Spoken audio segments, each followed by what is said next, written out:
Well, thank you for being here for Above Board with Candor Path. My name is Rich, and I will be your host today. Your host with the most. I hope the most. I was thinking recently about a conversation I had with somebody that was seeking me out for some professional mentoring. This person was very forthcoming and very honest and very real. And they shared that they had been going through a very hard time, both professionally and personally, taken a leave of absence from work for a while. And now, when they came back, they were feeling a little bit not so much lost, but wanting to find their way.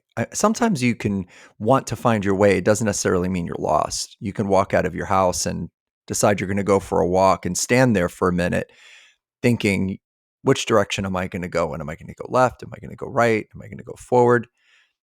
You know, that old expression, and I'll probably butcher it, but something along the lines of not all who wander are lost really struck me when I thought about that. Not everybody who is standing still looking around or even walking in a direction looking around it doesn't mean that they're necessarily lost. Sometimes it just means they're trying to figure it out as they go along.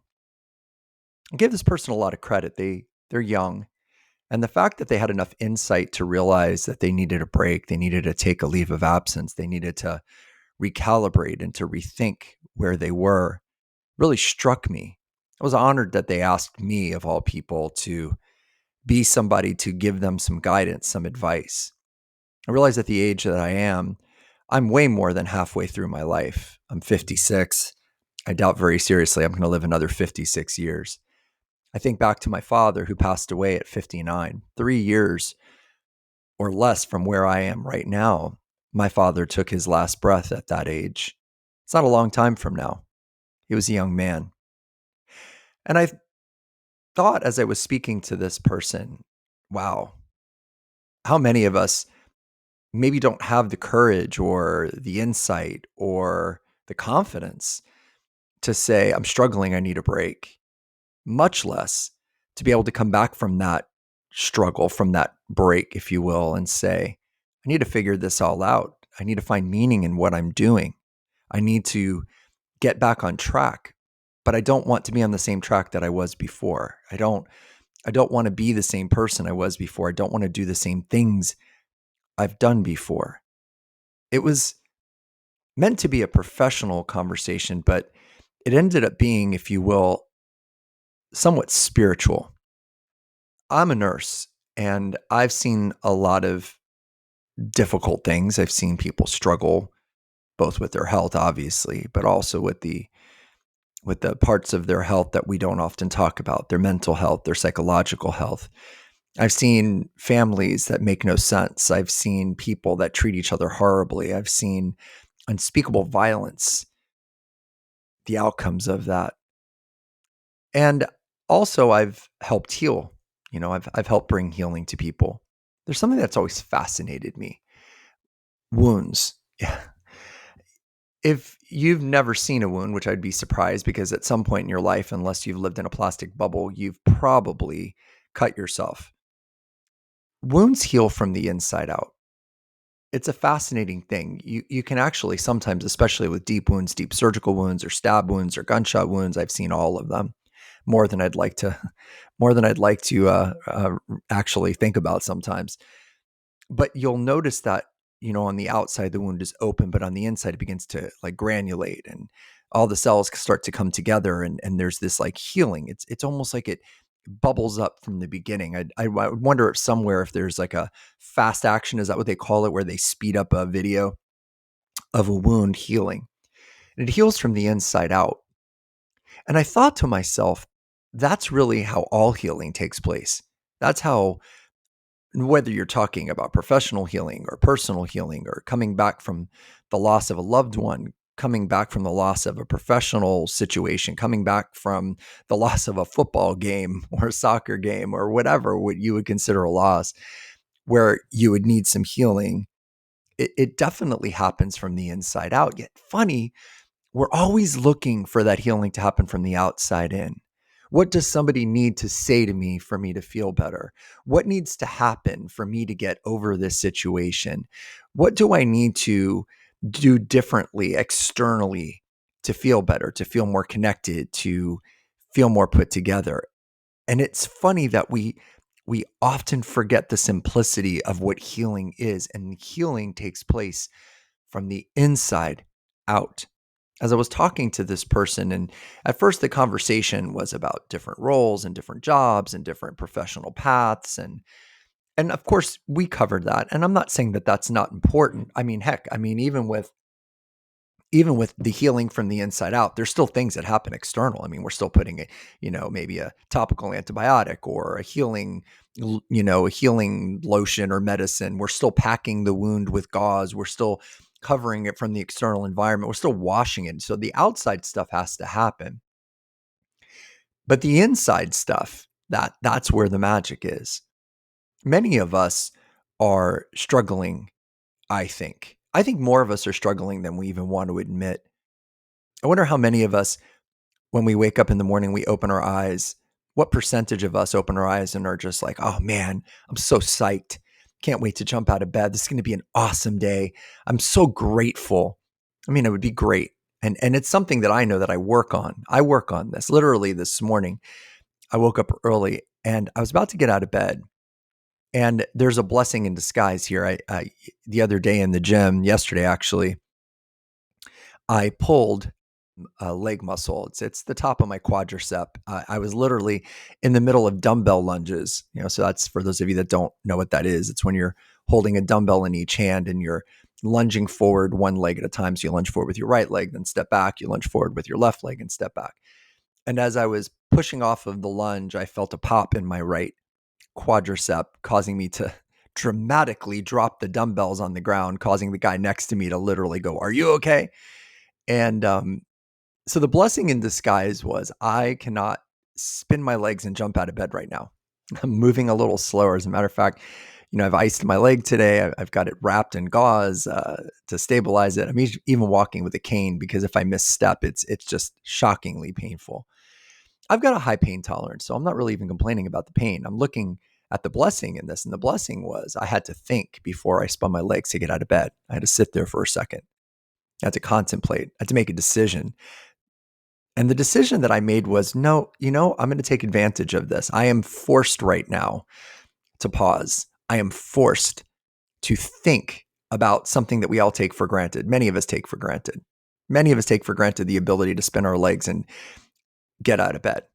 There's many people that can't do that. There's many people who are disabled or paralyzed or have lost the ability to walk or have lost a limb or have back injuries, whatever the case may be. But for many of us, we take for granted that we can spin our legs, step up, and walk off the bed, right? So I paused and I said, okay, well, I'm in this situation right now. I might as well make the best of it. And I lied there for a second and I thought about this whole concept of wounds healing from the inside out. A lot of the things that have happened to me in my life, a lot of the things that I struggle with, a lot of the things that are causing me pain. And I thought about this conversation with this young person that happened the other day and how brave they were to want to find that reset. So I paused and I lie on that bed and it was still dark. It was probably 5:50 in the morning, I think was what the clock said. And I put my hand on my chest and I thought about love. I thought about love.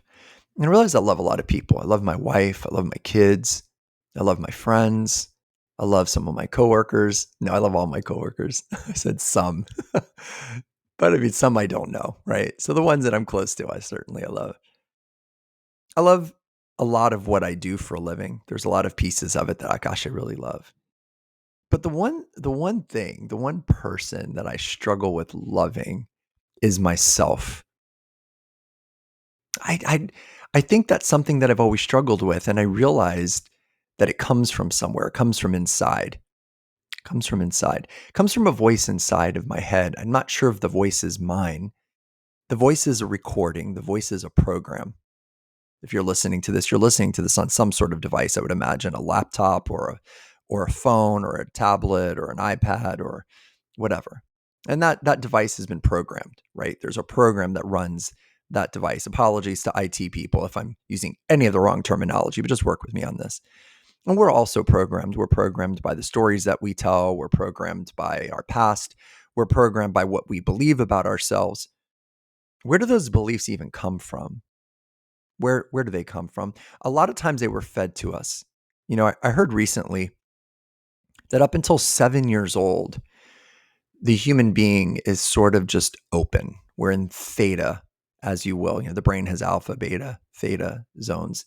And that children are kind of in theta. They're just open to things. They're receptive. It's a very important time in our lives.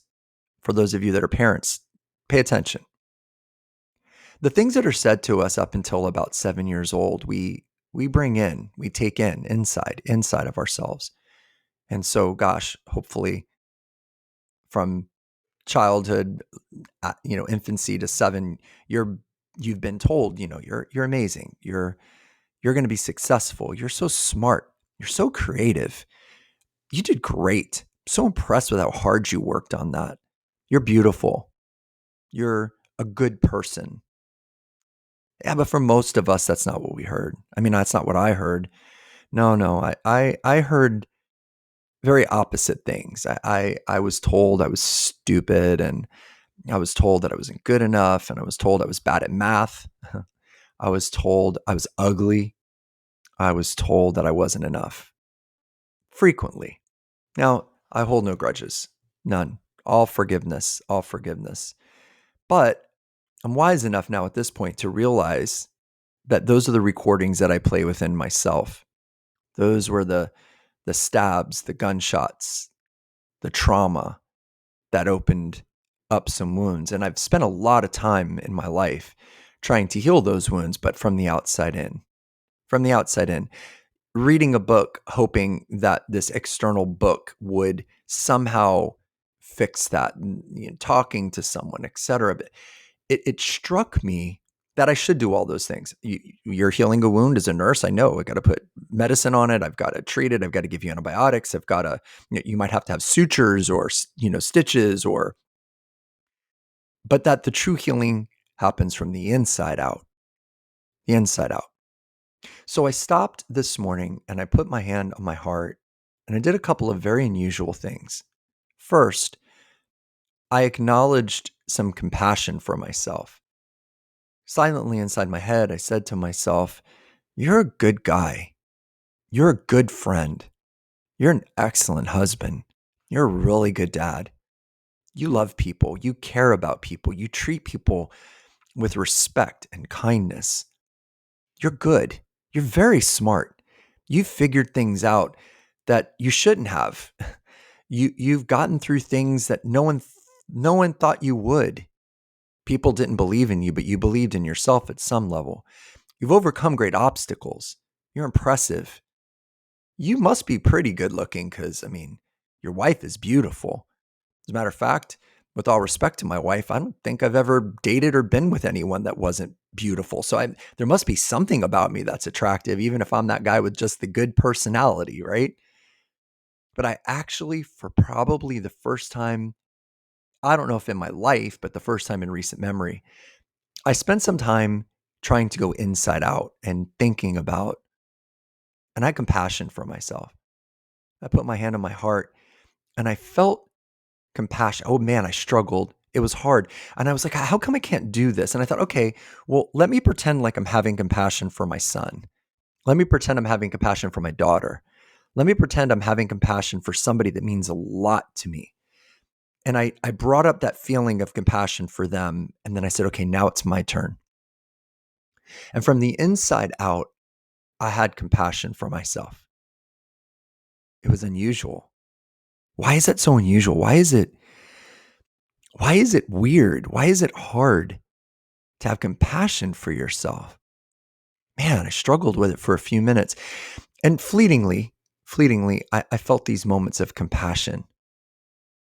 And I realized that there's a lot of stories that I tell myself, and I'm not the author of these stories. No, I'm kind of like an audible. I'm the voice that's reading the story. Does that make sense? You know how if you get an Audible book or a book on tape, if you will, if you're of a certain age, you want to call it that, but a book that someone's reading to you and you listen to it. They might be the author of the book. Oftentimes, the author of the book reads the book, but I've got enough books on Audible to know that it could be like this book written by Rich Bluey, narrated by so and so, and I realize that I'm I'm not really the author of these beliefs that I have in my head. Now, these are other people. These are people that spoke to me in such a way that maybe was not so power empowering or powerful or loving.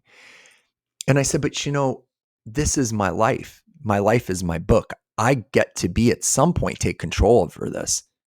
And so this morning, fleetingly, briefly, with my hand on my heart, first having to feel compassion for other people because it was so damn hard to feel compassion for myself, I then turned that compassion internal. And I felt a little bubble of it. I felt that compassion. I felt that love for myself. It felt very foreign, very different, very different. I wonder how many of you struggle with that. You'll feel sorry for a homeless person on the street, or you'll feel sorry for that neighbor who just lost their job, or that family member who just got a bad diagnosis, or a story you hear in the news. And you have no problem with that because you're good people. I think most people are good people. But how hard it is to pause, how hard it is to go inside and say, I need to feel compassion for myself. Because until I do that, until I love myself, until I give myself that gift of compassion and love, then perhaps the compassion and love I feel for other people is not as full, is not as real, is not as powerful as I think it is. Maybe it's surface. Then I thought about the stories. I picked two. I won't share them with you because, first of all, they're unsettling. Second of all, they're personal. Third of all, they might trigger people, and I have no intention to do that. But I thought about two stories, two things that happened to me in my life as a child, probably not more than 7, maybe 8, that were very painful. Things that were said to me and that were done, that I was told. And I took one of them and I revisited it in my mind. I was there. I have a pretty good imagination. And I was watching it both from inside myself as a 7, 8-year-old child looking out, but also as a witness, as if I was watching it on a movie screen. And instead of it going in the very negative, dark way that it went in a very different way. The person, instead of telling me hateful things and being abusive and neglectful and unkind and mean, they were loving and understanding and sweet and compassionate. And I smiled. I took one of the most traumatic things that's ever happened to me and I rewrote the program. I rewrote the story. And then I picked another one that happened when I was a child. It was to share. It was a moment where I was bullied pretty badly. And I rewrote that script, and the person didn't bully me. No, it was a kid that I was playing with, and their older brother was there. And instead of being beaten up and bullied and mocked, and no, they were like different. They were kinder. It was fun. I was laughing. And with my hand on my heart, laying on my bed in the dark of the morning, thinking about two of the most painful things that have happened to me in my life, I smiled. I smiled because I started to rewrite the program. Now, can I tell you as I sit here that I'm now completely healed? No, because even a wound doesn't heal from the inside out that quickly. I mean, maybe on Star Trek where they can like zap you with one of those little things, and hopefully we'll get one of those devices someday. No, no, no, a wound takes time, but all time begins somewhere. First, you're cut. And the moment you're cut, your body starts to react. It starts to try to heal. It starts to try to get back into homeostasis. Wound healing takes place almost at the moment that the wound begins. I mean, but it does take time, depending on the depth of the wound. If the wound is very deep, it's going to need more time to heal. If the wound is rather superficial, it could heal in a day. But many of the wounds that we feel, they're not going to heal in a day. They're not going to heal with a morning meditation. They're not going to heal with a single time that you go back over a story that was painful. It takes a habit. So here's my commitment, and here's my request. My commitment to all of you who are listening to this is I'm going to do this every day. I am. I'm going to wake up in the morning, and even when I'm rushed, even if my leg is completely healed and I can jump out of bed, it's going to be about 5 more days before that happens, but I'm going to pause. It might be for 5 minutes, it might be for 15. And I'm going to feel compassion for myself. And I'm going to tell myself it's okay. And I'm going to speak to myself inside out, and say, you're good. You're kind. You help people. You make a difference. You're a good dad. You're a good husband. You're a really damn good friend. You're a good member of society. You're a decent citizen. You help people. You're cool. You're okay. You're kind of cute. You got some good features. And then I'm going to revisit some of those moments in my life, maybe the same two. And I'm going to replay them with a different beginning, a different middle, and a different end. I'm going to edit them. And I'm going to work on healing from the inside. That's my commitment. Now, here's my request. As you're listening to this, you might be a business person. I mean, this podcast jumps all over the place. And to be honest with you, this podcast is something that we've been doing for a few years. It's had moments of great success. It's had moments where it's kind of been still. And I'm okay with that. I'm okay with that because the purpose for doing this podcast is not to become famous or to make lots of money or any of that. It's just to have connection. It's just to have connection and maybe to help a few people. So my request is that you take a pause at the end of this podcast. Maybe put your hand on your heart or walk outside with a cup of coffee or go sit in your cubicle or go sit in your car and feel some compassion for yourself. Cut yourself a darn break. Talk to yourself inside as if you were talking to someone you love, a child that means a lot to you, or a friend that means a lot to you, or someone that you just care about so much. And imagine them hurting and suffering and feeling lost or confused, and just close your eyes and feel that compassion you would feel for them, because that might be an easier way to start because it was for me. And then flip it inside and pretend like you're sitting across from you and tell yourself it's okay. You're good. You're kind. You're trying. You're trying. Maybe think about one of those difficult or painful moments that you've had in your life, a challenge, a struggle, a difficulty, a story that you wish went a different way, and then retell it. Just run it in your brain like a movie. And when that door opens and that person walks in, instead of them screaming at you, they're smiling at you. That boss, when you walk into their office, instead of them telling you how worthless you are, they're telling you how valuable you are. The person who broke your heart, maybe have that story run in a different way so that they're holding your heart. Maybe that person that you trusted that was abusive or neglectful, that instead they wrap their arms around you and tell you how much you matter. Maybe it never happened. Maybe it never could happen. Maybe it never will actually happen. But that's outside of you, isn't it? You do have control of what happens inside. Try it. Try it. If there's one thing that I'm learning, healing truly happens from the inside out. That's how we become better leaders. That's how we become better friends, better significant others, better parents. That's how we become better human beings. Not from the outside in, but from the inside out. Hope you got a little something out of that. I hope this podcast finds you on a path of healing.